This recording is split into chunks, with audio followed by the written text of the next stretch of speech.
motorcycle safety. In 2018, Mike lost his dear son, Chris. As a parent, I can't imagine how incredibly hard it is to retell this story. But Mike is here today with the hope that by sharing his family's pain, he can prevent another life from being taken from us.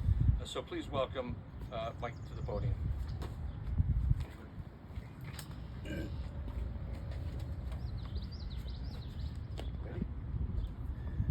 Good morning. My name is Mike Rickey, and this is my daughter Kaylee. First, I would like to say thank you for having us here, giving us the opportunity to tell our story. On March 27, 1995, my life changed forever when my son Chris was born. As a baby, Chris was happy and he was always smiling. Growing up, we played baseball together. We played video games. We rode four-wheelers. We rode jet skis.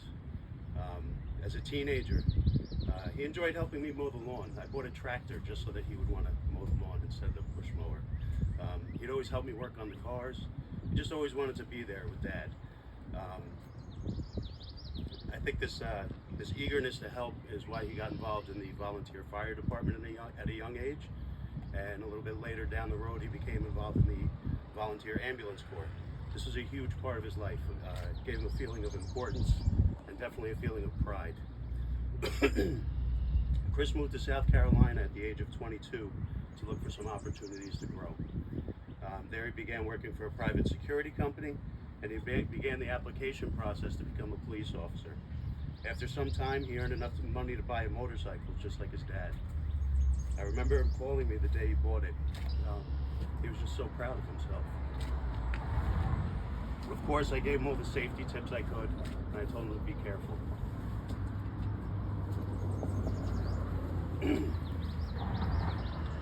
Just 2 weeks after that phone call, on June 30th, 2018, all of our lives were shattered.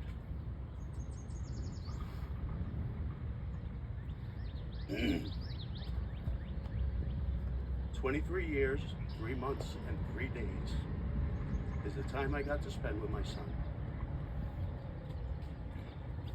Our lives are now forever changed. I thought I'd get to watch him grow up, to be a man, to be a husband, to be a father. All that was just taken away. Our lives changed forever when that car just didn't see it.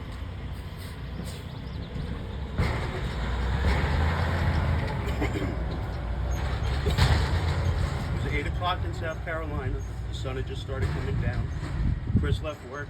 He stopped at the gas station to get his favorite drink, a blue Gatorade. He pulled out of the gas station. According to the State Police accident investigation, he was doing the speed limit. He was obeying all of the traffic laws.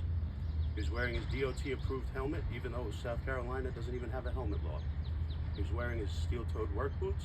He was wearing all his riding gear, his gloves. It just wasn't enough. Nothing could have stopped that car from pulling out in front of him.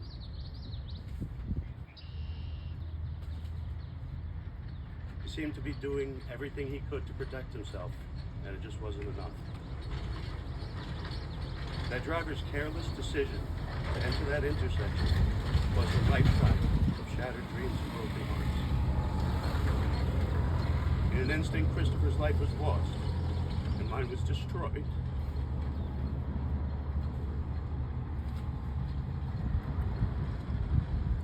Chris had sisters, he had brothers that adored him and looked up to him. He had grandparents that loved him dearly.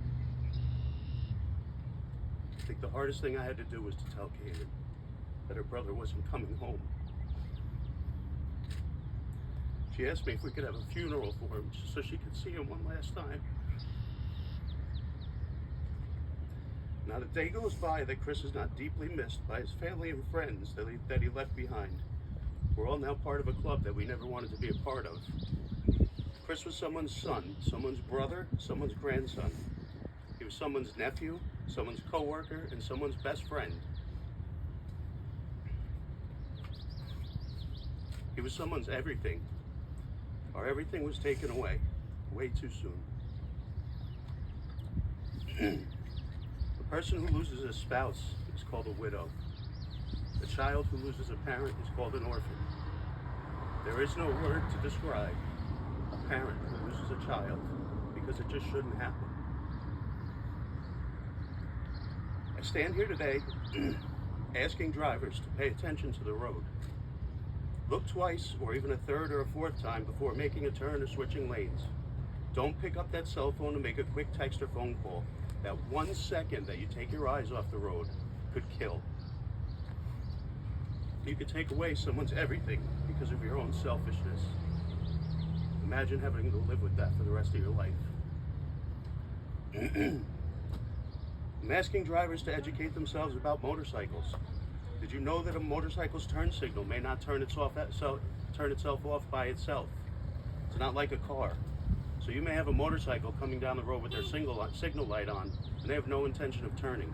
So wait, give them a little extra space.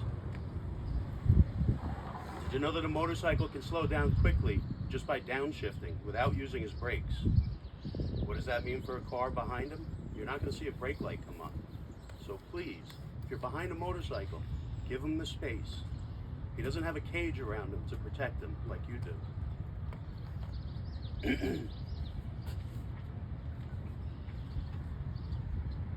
Did you know that it's harder to judge a motorcycle's speed when they're coming down the road because of its size? In other words, that motorcycle that looks like it's a mile away can close in on you much quicker than you think. So if you see a bike coming and you're waiting to make a turn, wait. Just wait. I also believe that motorcycle riders and motorcycle enthusiasts such as myself, we need to take responsibility for our own safety. We need to practice. We need to train. If you think you've been riding long enough and you already know it all, you're wrong. I took an advanced rider's course after 30 years on a motorcycle. And I can tell you right now, for 30 years, I was doing it wrong. After taking courses, I feel so much safer and more comfortable on my bike, and I never knew that I didn't know what I was doing. Experience doesn't matter if you're doing it wrong. Take more courses. Young riders, take the course. Don't stop there. Take another course. Take an advanced course. Find a parking lot. Practice your low-speed turns and your braking skills. Your braking skills are what are going to save your life. Think of your loved ones and your friends and how shattered their lives would be if you were gone. We have to do better. It drives me crazy to see young riders, even old riders, that invest thousands of dollars on a bike, hundreds and thousands in modifications, and yet they won't spend a couple $100s to invest in training that could save their life. I came across a quote that I love, and I use it all the time. Don't train until you get it right. Train until you can't get it wrong.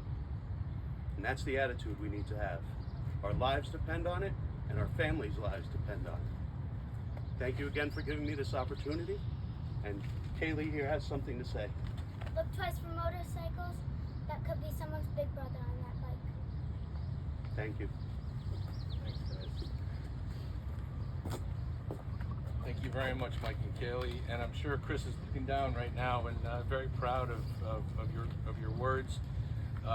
Kaylee, thank you. You're a strong kid, and when Vanessa at GTSC retires, there's a job waiting for you in motorcycle safety in our office.